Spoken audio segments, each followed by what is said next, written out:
विष्णु गुरुर्देवो महेश्वरा गुरु साक्षात परब्रह्म तस्मै श्री गुरुवे नमः। नमस्कार दर्शकों, मैं एमएनएस न्यूज़ की खास मुलाकात में चांदनी पाठक आप सभी का स्वागत करती हूं। तो आज हम आप सब समझ ही गए होंगे आज क्या है। आज शिक्षक दिवस है, खास दिन है तो खास शख्सियत से मुलाकात भी बनती है। तो आज हम आए हैं राष्ट्रसंत तुकडोजी महाराज नागपुर यूनिवर्सिटी के हिंदी विभाग में हम इनसे बात करेंगे, यहाँ के HOD doctor Manoj Pandey sir से, और देखेंगे वे क्या कहते हैं टीचर्स डे पे, शिक्षक दिवस पे वे विद्यार्थियों को क्या संदेश देते हैं। आइए चलते हैं। तो आइए बातचीत करते हैं हिंदी विभाग के HOD doctor Manoj Pandey sir से, जो कि मेरे भी गुरु रहे हैं और मैंने भी यहाँ से एमए किया हुआ है। तो मनोज पांडे सर जी, आपका हमारे एमएनएस न्यूज़ में बहुत बहुत स्वागत है। और आप आज शिक्षक दिवस के अवसर पर हम चाहते हैं कि आप नए जनरेशन के न्यू पीढ़ी को आप क्या संदेश देना चाहेंगे सर? आपको भी बहुत बहुत शुभकामनाएं और समस्त आपके दर्शकों को बहुत बहुत शुभकामनाएं शिक्षक दिवस की। आपने कहा कि नई पीढ़ी को क्या संदेश देना चाहेंगे। निश्चित रूप से हम लोग जिस समय और समाज में इस समय चल रहे हैं उसमें शिक्षा की भूमिका हालांकि किसी भी दौर में कम नहीं रही है, लेकिन आज उसकी भूमिका विशेष महत्वपूर्ण हो गई है, क्योंकि शिक्षा जिस उद्देश्य से दी जा रही है, दी जानी चाहिए, या शिक्षा से समाज में जो परिवर्तन की अपेक्षा, विकास की अपेक्षा होती है, वह अपेक्षा किस हद तक पूरी हो रही है, यदि नहीं हो पा रही है तो उसमें शिक्षक और शिक्षार्थी दोनों की भूमिका महत्वपूर्ण हो उठती है। इसलिए हमारा ये मानना है कि आज के समय में एक शिक्षक को अपने दायित्व का निर्वहन जितने बेहतर तरीके से संभव हो सकता हो करने की कोशिश करनी चाहिए, क्योंकि आज का समाज बदल चुका है, विद्यार्थी भी बदल चुके हैं, विद्यार्थियों की आवश्यकताएं भी बदल चुकी हैं। उन आवश्यकताओं को दृष्टिगत रखते हुए, अपने समय की परिस्थितियों को ध्यान में रखते हुए आज शिक्षा के क्षेत्र में भी ऐसे बदलाव होने की अपेक्षा है जिससे समाज को एक सही दिशा और वह सारी चीजें जो कि शिक्षा के माध्यम से मिलनी चाहिए वह चीजें विद्यार्थियों तक पहुंच सकें। मेरा आशा है कि शिक्षा के माध्यम से संस्कृति और सभ्यता का जो विकास होना चाहिए उस दिशा में हम लोग प्रयत्नशील रहें। एक शिक्षक होने के नाते मुझे लगता है कि यह हमारा विशेष कर्तव्य बनता है कि हम अपने देश की राष्ट्रीय सांस्कृतिक चेतना को बनाए रखने में, संस्कृति और समाज में जो दखल दे सकते हैं, जो सहयोग कर सकते हैं उस भूमिका में, क्योंकि यह भूमिका मुझे ऐसा लगता है कि केवल शिक्षक के माध्यम से ही पूरी हो सकती है, क्योंकि समाज जो स्वरूप ग्रहण करता है उस स्वरूप के निर्माण में माता पिता के बाद सबसे ज्यादा भूमिका, सबसे बड़ी भूमिका शिक्षक की ही हुआ करती है। शिक्षक से यह अपेक्षा हर दौर के समाज को रही है, आज भी है, और हम शिक्षकों को इस बात को समझना होगा, समझना चाहिए, और ऐसे कुछ प्रयास समय के बदलाव के दरमियान भी हमें करने की कोशिश करनी चाहिए जिससे कि समाज एक बेहतर, विकासशील और समुन्नत समाज बन सके, जिसमें हमारी सभ्यता और संस्कृति भी उसी रूप में जीवित और जिसको हम कहेंगे प्रासंगिक बनी रहे, बची रहे, जिस रूप में रही है, क्योंकि हमारी मनुष्यता की निशानी के लिए, हमारी मनुष्यता को बनाए और बचाए रखने के लिए उसकी बड़ी अपेक्षा होती है। बहुत सुंदर बात बताई आपने सर। हमें ये भी जानना है कि पुराने जो विद्यार्थी थे, पुराने जब आप विद्यार्थी रहे होंगे तब का दौर में और अब आप एक प्रोफेसर हैं और आप पढ़ा रहे हैं, और आप अभी के विद्यार्थियों में क्या फर्क देखते हैं? क्योंकि फर्क तो बहुत जमीन आसमान का है, ऐसा सभी जानते हैं, तो मैं वो फर्क जानना चाहती हूँ। मैंने पहले कहा आपसे कि समय बदला है। हाँ। बहुत सारे परिवर्तन हुए हैं, हो रहे हैं, और समय को देखते हुए हम किसी एक पर दोषारोपण नहीं कर सकते, ये नहीं कर सकते कि नहीं आज विद्यार्थी उस तरीके का नहीं रह गया है, समय उस तरीके का नहीं रह गया है, तो विद्यार्थी उस तरीके का कैसे रहे? कोई भी व्यक्ति, व्यवस्था समय के अनुरूप चलती है। आज का जो विद्यार्थी है उससे पहले के विद्यार्थी जैसी चीजें अपेक्षित नहीं रह गई है, नहीं होनी चाहिए, क्योंकि परिवर्तन प्रकृति का नियम है।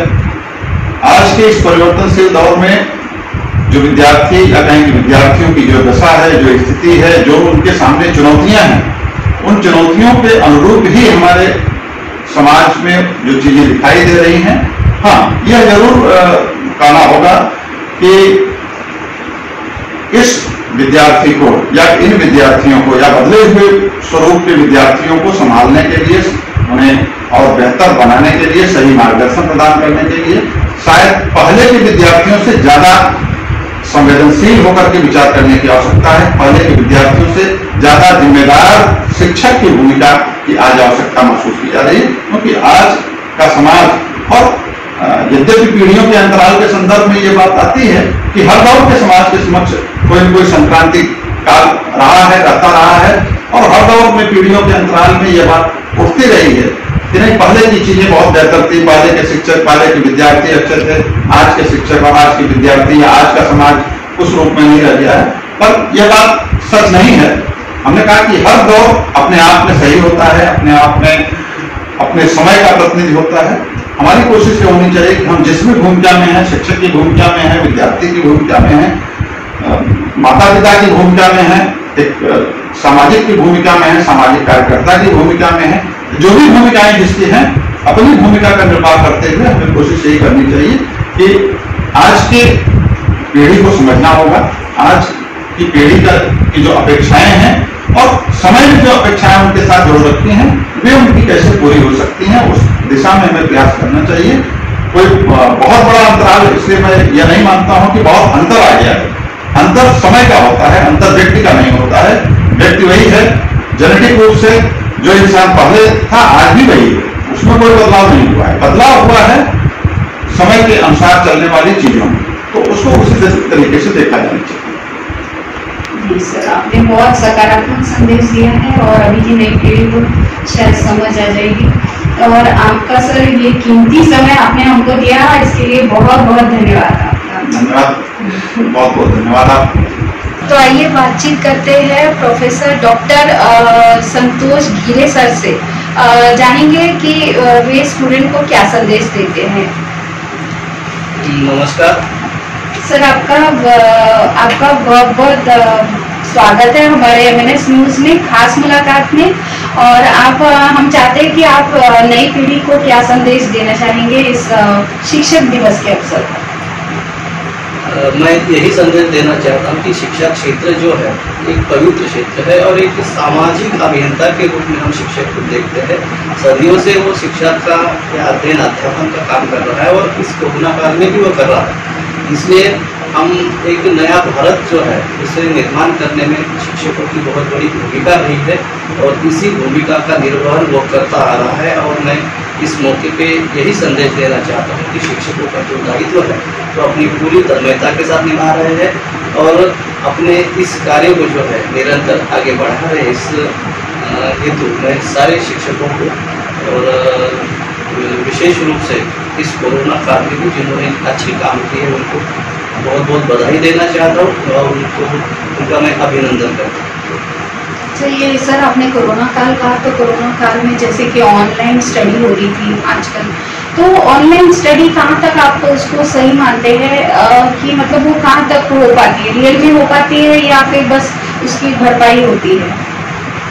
बहुत अच्छा सवाल है, क्योंकि हम देख रहे हैं अध्ययन अध्यापन का काम तो शुरू है, परंतु मैं इसको जो है एक अच्छे पर्याय के रूप में नहीं मानता हूँ। क्योंकि प्रत्यक्ष रूप में जब बच्चा शिक्षक के पास आता है, विद्यालय में आता है, तो केवल शिक्षा ग्रहण करना ही एकमात्र उसका उद्देश्य नहीं है। उसके साथ साथ उसका जो है अन्य बच्चों के साथ मेल मिलाप होता है। एक सामाजिक रूप में किस तरह से उसको रहना है, क्या सीखना है या क्या उसको आत्मसात करना है, वो सब एक बड़े व्यापक रूप में जो है विद्यार्थियों के साथ रहकर विद्यालय में आने के बाद शिक्षक का जो है उसका अनुकरण करके वो बहुत कुछ सीखता है। इसलिए ये ऑनलाइन पढ़ाई एक केवल पर्याय है। यह नहीं लगता कि ये आगे भी जो है उसको कंटिन्यू करना चाहिए। जब स्थितियाँ सही हो जाएगी तो प्रत्यक्ष शिक्षा जो है वही एकमात्र पर्याय होगा और वही सबसे अच्छी शिक्षा हम मानते हैं। तो सर अभी आप अभी के विद्यार्थियों को क्या खास संदेश देना चाहेंगे? मैं शिक्षक दिवस के निमित्त यही संदेश देना चाहता हूँ कि आप जिस भी फील्ड में जाएंगे, जिस भी क्षेत्र में जाएंगे, जो भी विषय आप चुनेंगे उसको पूरी तन्मयता के साथ उसमें आप पढ़ाई कीजिए, अपना करियर कीजिए। और बहुत सारे रास्ते हैं शिक्षा में, हर जगह जो है आपको चुनौती का सामना करना पड़ेगा। इन चुनौतियों को आप तभी जो है पार कर सकते हैं जब आप पूरी तन्मयता के साथ और आत्मविश्वास के साथ उस क्षेत्र में जो है कार्य करोगे।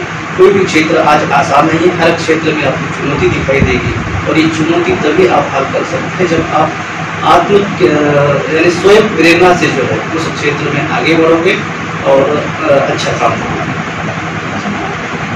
गिरीश सर, आपका बहुत बहुत धन्यवाद। आपने हमें अपना कीमती समय हमारे चैनल को दिया और अच्छा संदेश भी दिया, बहुत ही सकारात्मक संदेश दिया आपने। आपका बहुत बहुत धन्यवाद। धन्यवाद।